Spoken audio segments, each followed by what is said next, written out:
Hi, readers.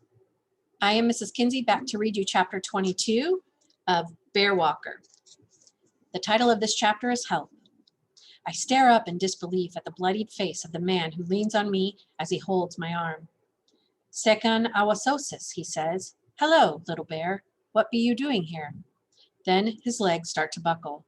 I step forward and put my arm around his waist, helping him to sit back down and lean against the smooth trunk of an old dead cedar. He's lost his hat somewhere.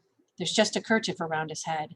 It was red already, but it's a darker red now from the blood that has matted his thick white hair. Mr. Osgood lifts his hand to gesture at his head. Scalp wounds do bleed some, he says. Looks worse than it is, he slaps his leg. It's the knee that has put a hitch in my get-along. Got tore up when a tree fell on it when I was a sprat. Rolling down that cliff didn't help it none. Mr. Osgood looks me over as I kneel there beside him. It appears to me you've had a mite of rough landing yourself, son. I fill him in as quickly as I can about the events at Camp Chuckamuck and my escape, my encounter with the bears, and how close I came to being caught by you-know-who.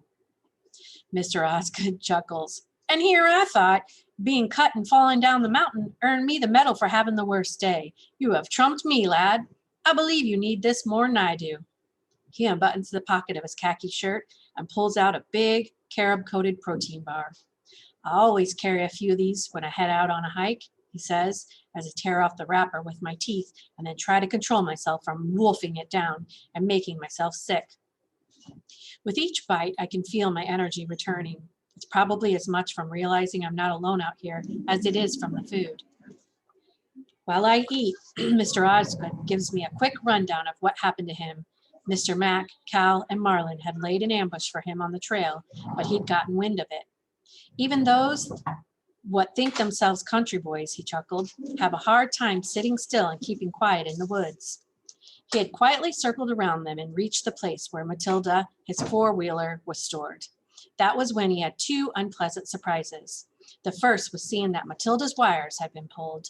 The second was when he rushed by the big man who had been lying in wait behind the shed where Matilda was stored.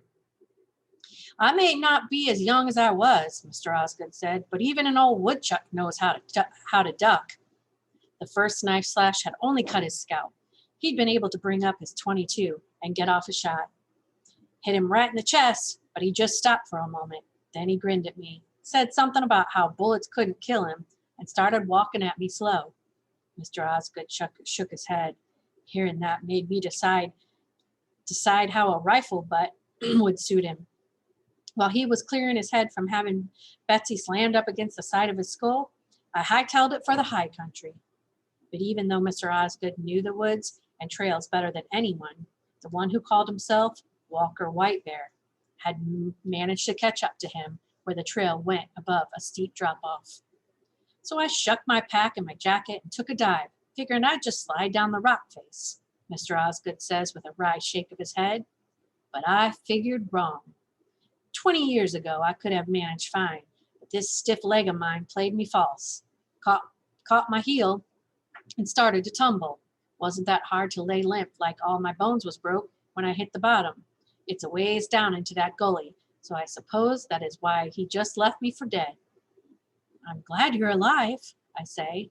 I suppose it's a silly thing to say, but it makes Mr. Osgood smile. Why, thank you, son. I guess that means we two are in total agreement. But what are you doing up here? I'd forgotten to tell him about the phone. Trying to make it to Bear Seat. I pull the cell phone out of my pocket, open it, and press the button. This time nothing happens at all. It has totally gone dead. What little hope I'd been feeling dies. Don't look so sad. I've got me a backup, Mr. Osgood says, handing me a second cell phone that is an exact twin to the other one I'm holding. It's all set to go, he says. She'd tan my hide if she heard me say it, but Mrs. Osgood is a mite more forgetful than me when it comes to keeping her cell phone charged. I take the cell phone and follow Mr. Osgood's direction. There's only one way up to the Bear Seat, where he'd been heading at a crawl. To make the call, I'm now determined to complete. I'm going alone because it's too much of a scramble for him now with this hurt knee. He's staying hidden near the branch in the trail to keep watch. My feet feel sure.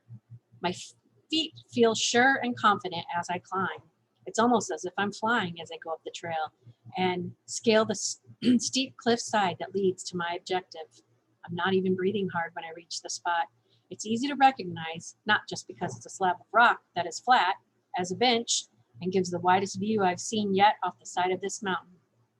Someone who knows how long ago has carved into the stone the route outline of a sitting bear.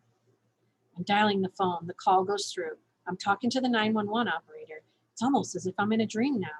I'm not even sure what I'm saying, but I must be making sense because the operator asks me first one question and then another as I answer her. My voice is calm. I think that helps convince her I'm telling the truth. Another voice comes on the line. Young man, it says, this is the sheriff. I tell him about Mr. Mack and the others holding the students and teachers at gunpoint in the main cabin at Camp Chuckamuck, and how I got away and climbed up here on the mountain to make my call for help. Son, the sheriff says, just sit tight. We're sending help. I sit there for a moment after closing the phone and putting it into my pocket. A red-tailed hawk is circling right there in front of me, and the sun feels warm on my face. It's going to be all right. Help is on the way. Suddenly, the hawk gives a loud whistle, folds its wings, and dives out of sight. I shake myself. It's not over yet. I have to go back and tell Mr. Osgood that I've gotten through and then help him get back down the trail. But when I reach the trailhead, he's not there. He's been hiding under this fallen cedar. He said he'd wait for me. This doesn't make any sense. All of the elation I've been feeling is gone now, replaced with a sense of foreboding. This isn't good. Calm down, Baron, I tell myself. Think. Do you have the wrong place? I look around, trying to shake the confusion that has settled over me like a thick cloud. There are the 2 trail markers, right where I saw them before, nailed head high onto the pine tree a few yards away. But there is something different. I see something resting on the bare rock of the trail just past that pine. It's red. I walk over and bend to pick it up with numb fingers. It's a kerchief stained with blood. Come back for chapter 23 to see what happens.